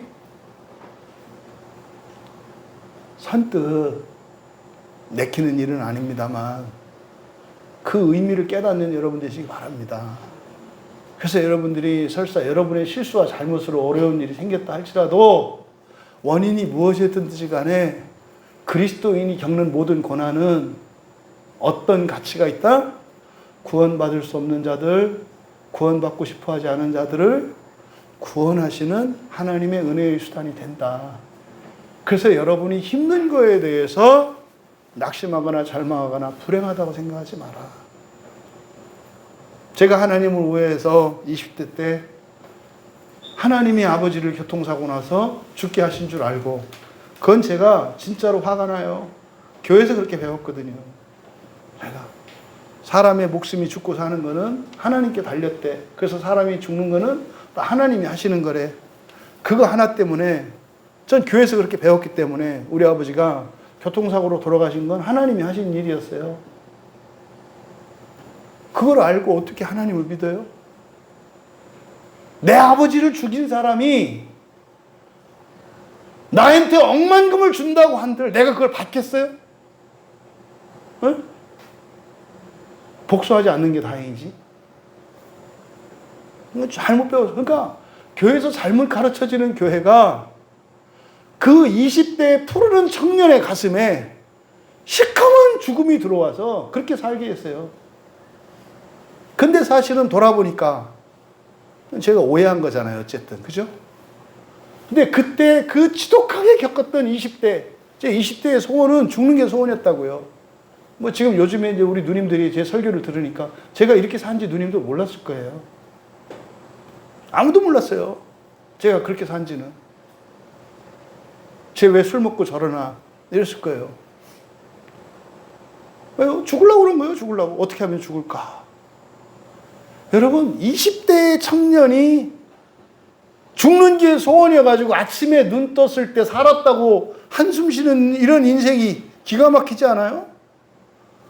저는 그랬어요. 저의 20대는 끊어진 실과 같다고. 이렇게 매듭 지어진 풀 수 없는 또아리진 실과 같다고. 그래서요, 여러분들이 이불을 바느질 해본 분들은 알아요. 이불을 바느질 하려면 한 코에 쭉 가야 되거든요. 근데 중간에 이 올가매져가지고 안 풀리면 이거 끊을 수가 없어요. 기가 막히거든요, 이거. 그래서 어떻게든지 풀어야 되는데 안 풀려. 제 20대가 그랬어요, 저에게는. 수수께끼 같은 거였고. 그래서 인생의 저주 같은 게 저희 20대였어요, 이렇게. 어렸을 때 어머니랑 같이 실 감고 입을 꼬매고 그걸 제가 많이 봤기 때문에 중간에 입을 꼬매다가 이렇게 올가진, 이렇게 옥매어진 그거 나왔을 때 얼마나 난처했는지 그걸 알기 때문에 내 인생이 딱 그거다 이렇게 생각을 했었거든요. 근데요, 그리스도인이 겪는 고난은 어떤 거라고요? 구원받기 싫어하고 구원받을 수 없는 자를 구원하는 일에 쓰더라. 그러니까 가장 제 인생에서 어두웠고 불행했던 시간으로 기억되었던 20대가 지나고 보니 가장 크게 쓰임받은 때였구나. 제가 지금 목사 안내하고 설교나 하고 거룩한 척하고 이렇게 합니다만 지금 저에게서 일어난 모든 일은 전적으로 성령이 하신 일이고 제가 이 세상을 위해서 내 가족들을 위해서 유일하게 제가 섬기고 했던 일은 지독한 20대의 가슴 시리는 그 어둠이었더라. 여러분의 고난은 그런 거예요. 그래서 고난의 방식으로 진리에 가까이 가게 했어요. 그러니까 사마리아 수가성 여인도 굉장히 홀대받고 차별받고 이단 소리 들으면서 살았지만 이 맹인은 예루살렘에 살긴 살았지만은 그 여인보다 훨씬 더 어렵고 고통스러운 삶을 살았다는 것을 이 구원의 계시의 진전을 통해서 알 수 있어요. 여러분 주변에 있는 누가 여러분을 아프고 힘들게 하거든. 참 귀하다 이렇게 생각하시면 돼요. 참 귀하다. 나로 하여금 세상을 참 이렇게 섬기게 하는구나. 근데 가끔은 얘기하세요. 야, 나 진짜 더 이상 못 섬기겠어. 제발 나 좀 그만 섬기게 해줘. 이렇게 부탁을 하시라고. 너 때문에 나 죽을 것 같은데. 그래, 목사님이 그게 세상을 섬기는 거라더라. 내가 섬기고 싶어. 내 가족을 위해서 얼마든지 겪을 수 있어. 근데 가끔은 나 미칠 것 같아. 그만 섬기게 좀 해줘라. 너도 좀 나를 섬겨라.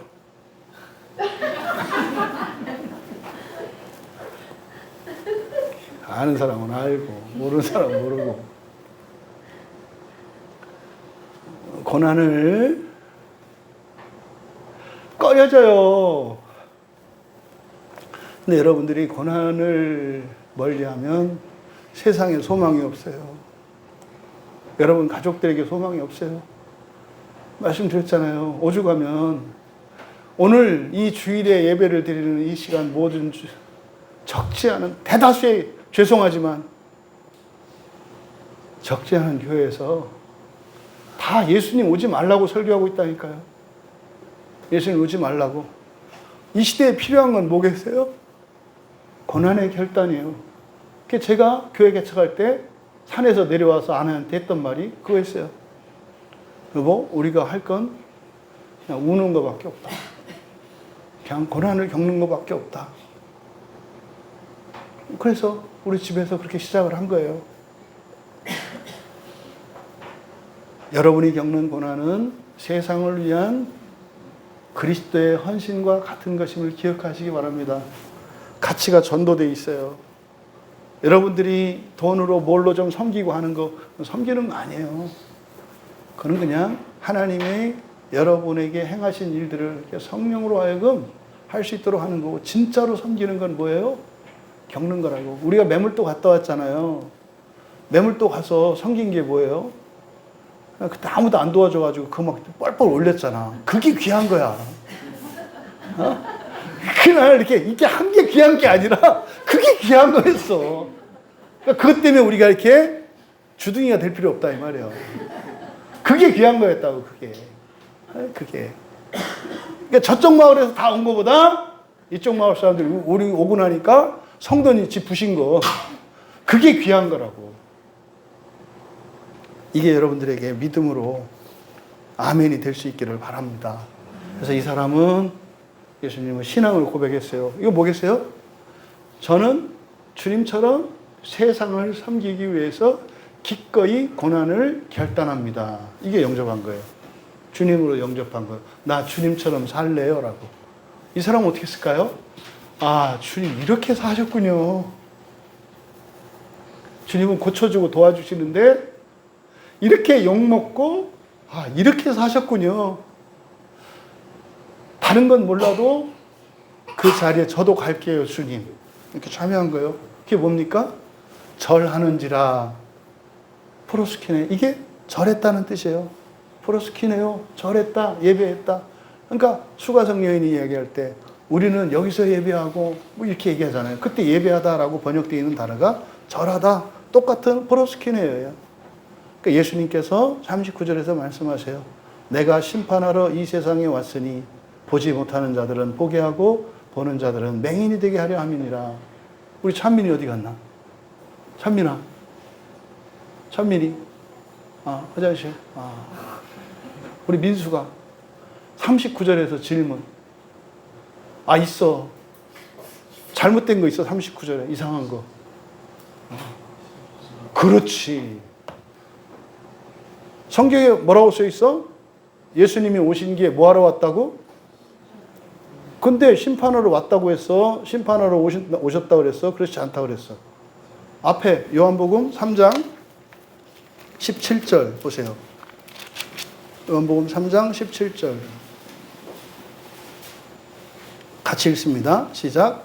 하나님이 그 아들을 세상에 보내신 것은 세상을 심판하려 하심이 아니요 그로 말미암아 세상이 구원을 받게 하려 함이라. 예수님도 하나님 말 안 듣네. 그러잖아. 하나님 아버지는 심판하지 말고 구원하라고 보냈는데 예수님이 39절에서 9장 39절에서 뭐하러 왔대? 심판하러 왔대. 이러면 돼, 안 돼? 둘 중에 하나지. 예수님이 하나님 아버지 말 안 듣고 딴짓하고 있든지 아니면 번역이 잘못됐든지. 그잖아요. 이렇게 돼야 되는 거 이런 거 읽을 때 심판하러 온 게 아니라 그랬는데. 그러니까 여기 지금 우리말 성경에 이렇게 보면은 한글 성경을 봐도 뭐 헬라어는 몰라도 이상하다 이걸 느껴야 되는 거라고. 여기서 심판이라고 번역한 단어는 크리마예요. 크리마. 그러니까 마 이렇게 하면은 결과물을 나타내요. 결과물.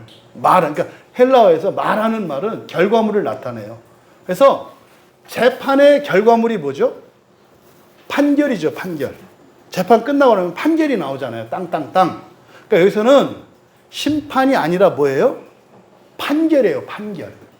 그러니까 이거는 심판하러 왔다라는 게 아니라 세상에 판결을 위하여. 그러니까 뭡니까? 판결을 알려주려고 온 거다 이 말이에요. 세상에 판결을 알려주려고. 어떤 판결? 너희들은 모두 죄인이다. 그래서 이 세상 모든 사람들은 어디에 있다? 지옥에 있다. 이게 지금 39절 말씀이에요. 그러니까 심판하러 온 게 아니라 무엇을 위해서 왔다? 판결을 위해서 왔다. 그러니까 뭡니까? 이미 결정된 판결을 알려주러 오셨다는 거예요. 그게 뭡니까? 이 세상에 죄인이 아닌 사람이 없다. 죄인이 아닌 사람이 없다는 건 뭐예요? 모든 사람이 어디에 있다? 지옥에 있다는 거예요. 근데 지옥이 왜 이렇게 좋아? 하나님의 은혜로. 살아있는 게 하나님의 은혜라니까요. 아무리 살면서 어렵고 힘들어도 지옥에 비할 바가 아니라니까요. 지옥에 비하면 개똥 참외밭에 굴러도 이승이 낫다고 하잖아요. 지옥에 비하면 이 세상의 가장 불행한 삶도 천국 같은 거예요. 이게 은혜라니까? 태어난 것 자체가 부르심이고 하나님의 은혜라니까? 이게 39절 말씀이에요. 이어지는 얘기. 이게 뭐예요? 보지 못하는 자들은 보게 하고, 보지 못하는 자는 뭡니까? 죄인이라고 고백하는 사람들이죠. 죄인인 걸 아는 사람들이죠. 그 사람들은 보게 하고, 구원하고. 죄인이라는 걸 인정하는 사람은 구원하고. 보는 자들은 바리새인들이죠. 나는 죄가 없다. 나는 구원이 필요 없다. 나 교회 다닐 필요 없다. 예수님 필요 없다. 나만 잘하면 된다. 내가 실수해서 그런다. 나 때문에 그렇다. 이게 뭐예요? 보는 자들이에요. 문제 없는 사람들만 보는 자들이 아니에요. 자꾸 자기 힘으로, 자기 뜻대로, 자기가 하던 방식대로 하려고 해요. 이게 보는 자들이에요. 이런 사람들은 맹인이 되게 하려 함이니. 이게 무슨 말입니까? 죄 있다는 것을 알게 해주신다는 말이에요. 그게 뭡니까? 뜻대로 안 되는 거예요. 될 줄 알았는데 안 돼. 이게 뭐 하는 거예요? 맹인 되게 하시는 거라니까요. 여러분이 일상생활에서 이걸 깨달으셔야 된다고. 왜 이게 안 되지? 맹인 되게 하시는 거라니까요. 왜? 본다고 하니까. 본다고 하니까. 내 방식대로 한번 해보고 싶어. 이게 본다고 하는 사람들이라니까요. 그러면 예수님이 어떻게 한다고요? 맹인 되게 하신다고요. 그렇게 안 될걸? 지금 39절 말씀은 요한복음 3장 17절에서 했던 말씀의 반복이에요. 세상을 심판하러 보내신 것이 아니라 구원하기 위해서, 구원하는데 어떤 일을 한다는 거요? 구원이 필요하다고 하는 사람들은 구원해 줄 것이요. 구원이 필요 없다고 하는 사람들은 구원이 필요하다는 것을 알게 해 주실 것이요. 이 말이에요. 이게 39절 말씀이라고요. 요한복음 12장 47절에 가면은요, 듣고 행하지 않는 자들도 심판하지 않는다 그래요. 심판하는 게 아니라 뭐 하시는 거라고? 예수님은 구원하시는 거라고. 그러니까 뭐요? 구원이 필요 없다고 하는 사람은 다리 몽둥이를 부러뜨려서라도 구원이 필요하다는 걸 알게 하신다니까요. 근데 다리 몽둥이 부러뜨리는 일은 누가 해요? 그런 일은 다 누가 한다고요? 사탄이 한다고요. 그런 일은. 그러니까 주님이 직접 하시는 게 아니라 어떻게 하는 거예요? 허용하시는 거예요. 이렇게 은혜를 거두시는 거예요. 하나님이 은혜를 잠깐 거두시면 지옥의 불길들이 여러분 인생에 잠깐 와요. 그러면 그게 여러분 인생에 환난을 일으킨다고. 그러니까 주님이 하시는 게 아니라 은혜를 거두시는 거는 하나님의 잘못이 아니잖아요. 그잖아요. 그러니까 자녀된 여러분, 부모님이 어느 날 여러분을 내쫓는다 그래서 머린정하다 이러지 마요. 그동안 안 내쫓은 걸 감사해야 된다니까. 아, 그동안 그래도 데리고 살아주셔서 감사하구나 이렇게 해야 된다고.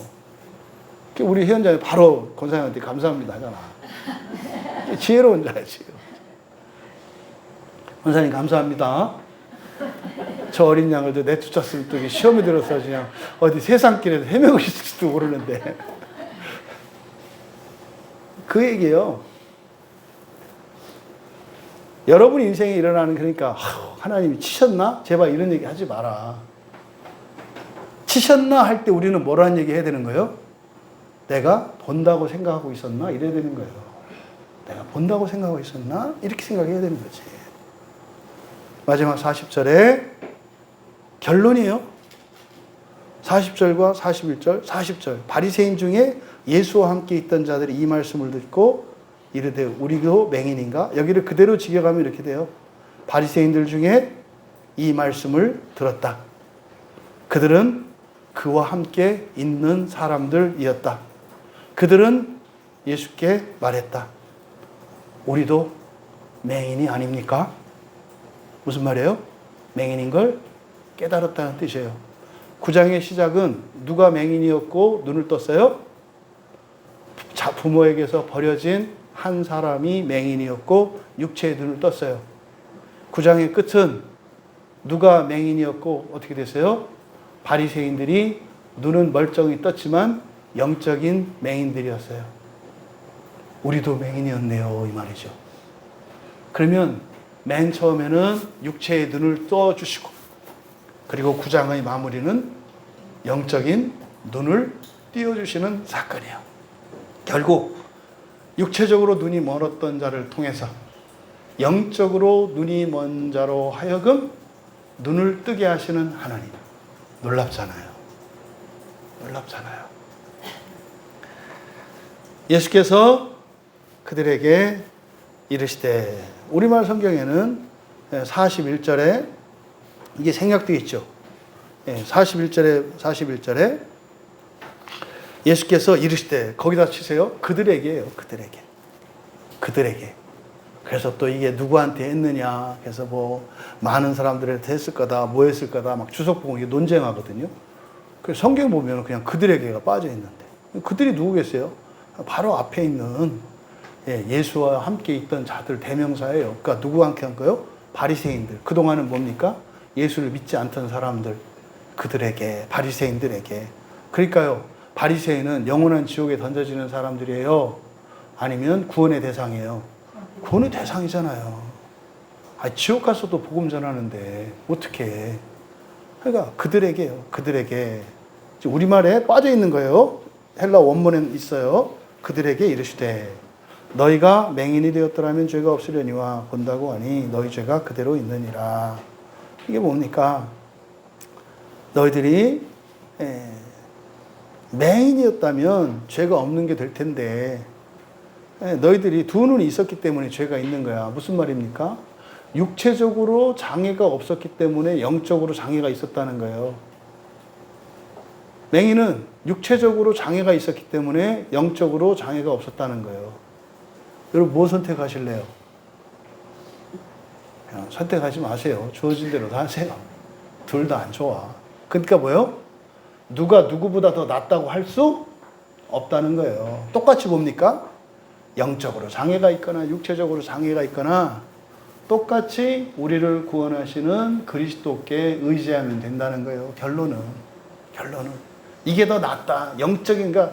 지금 이 설교 여러분들이 한번 들어보세요. 다 들어오면은 이거 말도 안 되게 해요.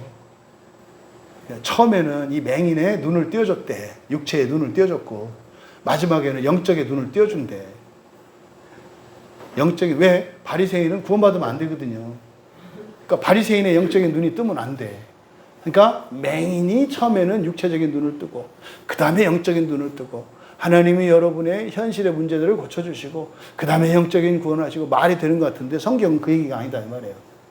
모두 구원하시는 얘기예요. 그래서 모든 사람이, 어떤 사람은 육체적으로 물질적으로 구원이 필요한 사람이 있고, 어떤 사람들은 영적으로 구원한 사람이 있어요. 근데 이거는 어떤 사람이 아니에요. 내가 그래요. 언제는 육체적인 구원이 필요한 사람이 때가 있고, 언제는 영적인 구원이 필요할 때가 있다고. 근데 이게 어떻게 됩니까? 육체적인 구원, 현세적인 구원이 일어나고 나면 여기가 좋사오니 하기가 쉬워요. 왜? 환란이 오거든. 여기서 어떻게 해라? 극복하고 넘어가라. 그 환란은 오히려 영적인 구원으로 나갈 수 있는, 여러분의 인생을 바꿀 수 있는 기회가 된다. 또 영적인 구원이 일어나면 그것에 만족해하지 마라. 무엇도 일어나야 된다? 육체적인 구원도 일어나야 된다. 라는 게 9장의 결론입니다. 여러분, 예수 그리스도를 믿고 순종하면 육체적인 눈도 뜰 줄 믿습니다. 영적인 눈도 뜰 줄 믿습니다. 그것이 여러분 혼자에게만 일어나는 것이 아니라 모두에게 함께 동시에 일어나야 한다는 것을 기억하시기 바랍니다. 여러분 혼자만 그 구원을 받으려고 하면 안 일어납니다. 안 일어납니다. 어딘가에서 막힙니다. 그래서요, 가족은 다 함께 신앙생활을 해야 되는 거고, 교회도 다 함께 신앙생활을 해야 되는 거예요. 왜? 첫째 부활에는 앞다퉈서 경쟁해서 이겨서 가는 게 아니라 뭐 해야 되니까? 다 같이 손을 잡고 함께 해야 되니까. 마지막 그 첫째 부활의 순간에 다 함께 하나 둘 셋 짠 하고 부활할 수 있는 우리 모두가 되시기를 주님의 이름으로 축원합니다. 여러분은 인자를 믿으십니까? 아멘. 아멘. 인자를 믿는다는 그 말 속에는 주님과 같이 십자가를 지고 살아가는 삶이 있을지라도 그 구원의 길을 포기하지 않을 것인가라는 제문이 내포되어 있습니다. 때로는 여러분이 힘들고 어려운 일이 있더라도 그것이 세상을 위한 섬김이요 주님이 가신 길인 것을 기억하시고 인자를 믿는 신앙으로 승리하시기를 주님의 이름으로 축원합니다. 찬양 준비해 주시고요.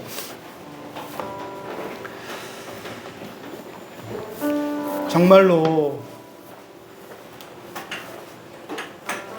성경에서 말하는 구원과 우리들이 알고 있고 들었던 구원 사이에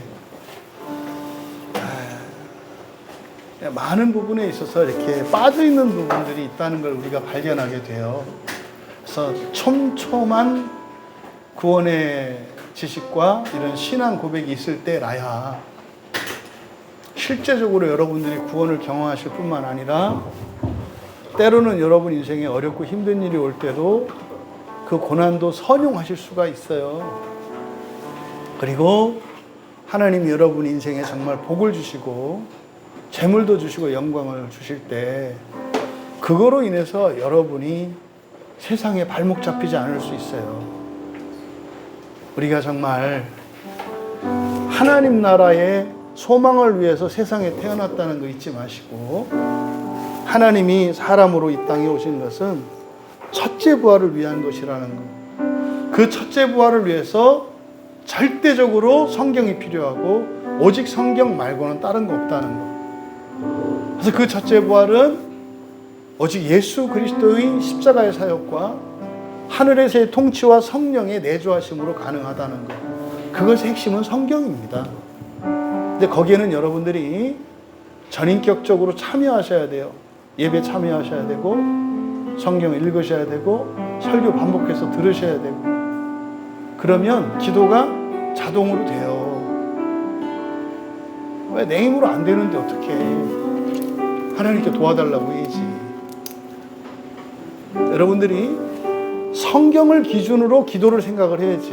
오늘날 많은 사람들이 기도 그거는 우리나라 우리 민족이 기도 선수예요. 옛날부터 우리나라 사람들은 교회 안에서 기도 얘기 많이 하시는 분들 보면 그거 저 절간에 가보고 무당들 가보세요. 못 이겨요. 그 기도는 그 기도가 아니라고. 기도는 어디서 나와야 됩니까? 내가 할 수 없다고 하는 전적인 무능력, 죄됨을 고백할 때 그 길밖에 없으니까 하는 게 기도예요. 그리스도인의 기도는. 그리고 누굽니까? 우리 아버지니까. 신한테 하는 게 아니에요. 아버지한테 하는 거라고. 아버지한테. 우리가 함께 찬양할 때 인자를 믿습니다. 인자를 믿는다. 인자를 위하여 믿는다. 내가 그리스도와 같이 될 것을 믿는다는 이야기입니다. 설교 내용을 생각하며 우리를 그리스도와 같이 되게 하시려고 사람으로 오셔서 고난당하며 사셨던 예수 그리스도의 그 사랑과 은혜를 기억하며 우리 함께 찬양합니다. 그 사랑, 주님이 나를 구원하시기 위해 가셨던 그 길을 생각해 보십시오. 우리가 그만큼은 아니더라도 삶의 원리는 같아야 합니다. 예수님처럼 우리가 세상의 모든 사람들의 고난과 벌을 감당할 수 없어요. 하지만 우리가 사랑하는 사람들을 위해서는 감당하기로 결단하고 그것을 기뻐할 수 있었으면 좋겠습니다. 내가 민자를 믿느냐라고 우리말 성경에 번역되어 있는 그것. 내가 너를 사랑해서 그 고난을 감당하며 이 땅에 왔던 것처럼 내가 사랑하는 누군가를 위해 나와 같이 그 길을 갈 수 있겠느냐고 물으십니다. 함께 고백할 수 있었으면 좋겠습니다. 내가 그리스도를 위하여 믿습니다. 나처럼 사랑하는 모든 이들이 첫째 부활에 참여하기를 원합니다. 그 일에, 그 영광스러운 일에 참여하기를 원합니다. 결단하며 함께 기도합니다. 온 세상을 구원하시기 위해 이 땅에 오신 그리스도 예수를 위하여 믿습니다.